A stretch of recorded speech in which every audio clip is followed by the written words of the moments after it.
here for Am Birmingham at the HMV Institute. Their former King Blues frontman Itch is supporting Awolnation, so let's head backstage and have a chat with Itch.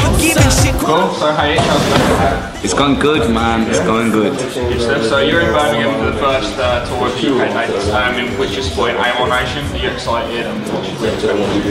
Fuck yeah, I'm excited, man. We've been in Europe for the past 4 weeks, and it's been killer, it's just been so much fun. And this is my first time back on home soil, doing this project that I'm super excited about. So I'm crazy excited, man. It's just gonna be all out, do you know what I mean? I'm just gonna have fun, and hopefully other people have fun and do our thing. Doesn't matter where I am, man. We'll just do our thing, and it'll be cool. It's gonna be a party. She was built with the brain and some swagger. A little scream, little cry, little laughter. She's a 10, I'm a joke in my own mind, but she still loves to dance with my punchline. I think it's cool, man. To me, it kind of sounds like it's like songs, like rock songs done electro. Do you know what I mean? Which is cool, and I think that they come from a sort of a punk rock kind of hardcore background. So I get what they're doing, and it's kind of, I dig it, man. I think it's original and it's cool, and it's got real kind of choruses. So it's I like it. I tell you, man, if there's anywhere I wanted to do a first UK show, it's in the home of heavy metal, Birmingham. With my people. You just come back from Germany as well?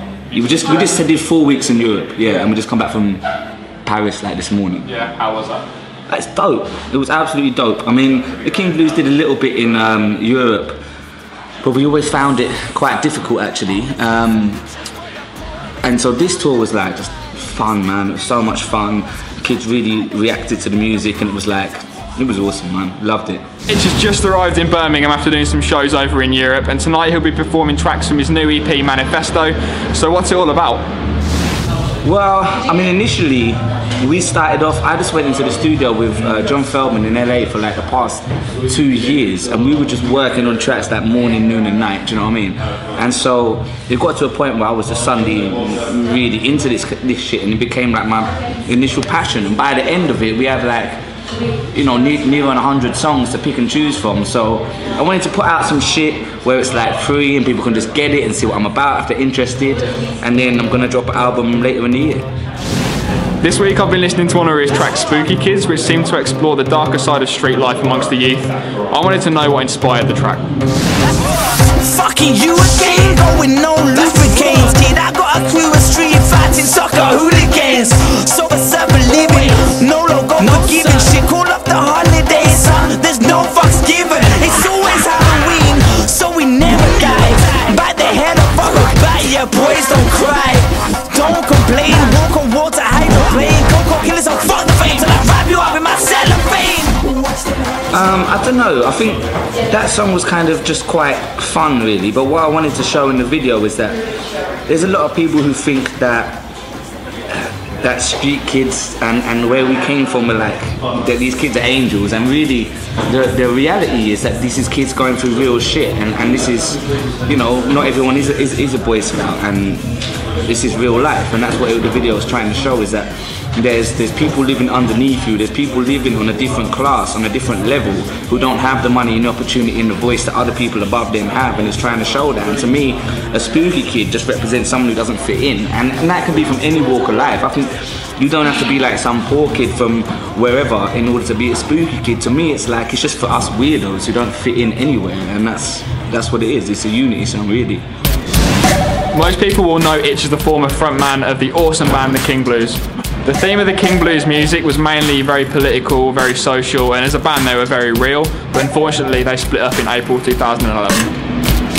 From the view in the office on the 16th floor, and that you gained 21 years for, staring out the window with the big billboard to remind you what you're fighting for. It's this guy's life with his flawless smile, his beautiful wife and his perfect child. So to try and be this guy you choose, and remind yourself your tie is not a noose. Freedom is not a coffee break with your boss.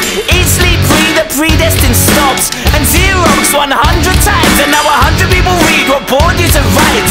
Or we can all be bored as a team after all. Ain't that the American dream? If that's the dream and you can't shake it up, then please wake me up. The world's closing in, I'm kicking out. I think with the King Blues, it was definitely, that was our aim. That was what we wanted to do, was to go out and change the world. And music came so secondary to whatever else we were doing in terms of activism. But with this, it's more, I mean, politics is just a passion of mine and something I care deeply about. And when I see injustice, I just feel passionate about it and feel I have to kind of speak out about it, and it's my place to.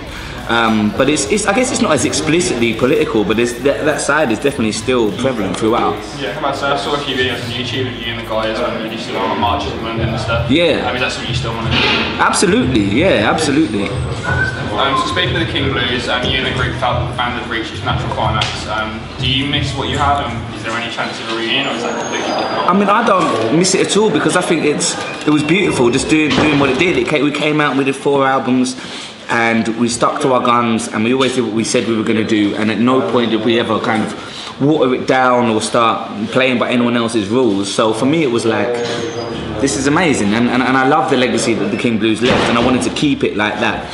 And I think it's a real shame when bands sort of start going through the motions and they go, okay, we're kind of comfortable now and we can finally afford to like buy groceries or whatever, and so let's just keep going, and then it becomes a 9 to 5. And that, to me, the King Blues was about much more than just being another band on the circuit, just doing the thing. It was about, you know, much deeper issues than that. So, I mean, I don't miss it in terms of I'm so excited about what I'm doing now, and I think that it ended nicely, and I can look back and be proud of that body of work. Frank Turner described you as an amazing singer and force of nature. Really? How does that make you feel? I didn't even know that, but I assume he was like laughing while he said it or something, because amazing singer is not what I am. And what was the other bit? An amazing singer and force of nature. I'm putting that on my gravestone. Shit. Thank you, Frank. But that makes me feel good, man. Frank is one of these dudes, right, who's real as fuck, and you don't get anyone playing Wembley being that real. You just don't fucking get it, right? And I've known that dude since I was like knee-high to a grasshopper, and just seeing him about on the punk scene, the hardcore scene. We used to drink outside venues and whatever. He's real as they come. So it's like, yeah, of course, it's an honor, man. Despite no longer being a part of the King Blues, it's nice to see that Itch's music still maintains the same political and social passion behind it. Oh, and he thinks David Cameron's a London is burning! And to finish off on a sort of political note, in 2011 you described David Cameron as a scumbag. He was out of touch with the British public. What do you think of him and the government? Has anything changed in your eyes? Or? I mean, no, I think that they're incredibly out of touch, and I think him and his entire cabinet are really out of touch with what's going on a street level. You're looking at someone who's spent their entire life kind of going to Eton and going straight into a job, having a massive inheritance fortune coming towards him, guaranteed.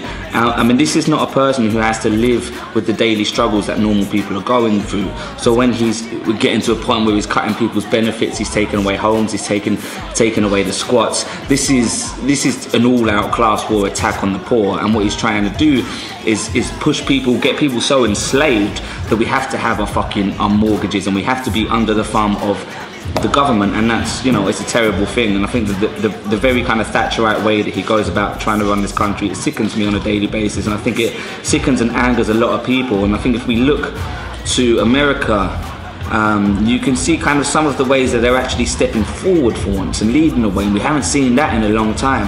And I think that, you know, it's great the fact that we just legalised gay marriage. That's beautiful, that's a wonderful thing. I believe in one love, but equality, if you believe in that, and you believe in that one love and that equality, that vibe has to be at the heart of everything you do. And that philosophy, it doesn't just end at gay rights, it goes forward to everybody being equal. And we're at a point now where we're so far from equal. People are born to work, people are born to rule them, and other people are born to live off the fat of that. And that's where we're at. But scumbag was probably a better description. Fucking you again, going no lubricants. Kid, I got a crew of street fighting soccer hooligans. So believing, no logo forgiving. Shit, call up the holidays, there's no fucks given. It's always Halloween, so we never die. Bite the head off of a bite, yeah, boys don't cry. Don't complain, walk on water, hide the plane. Go killers on fire.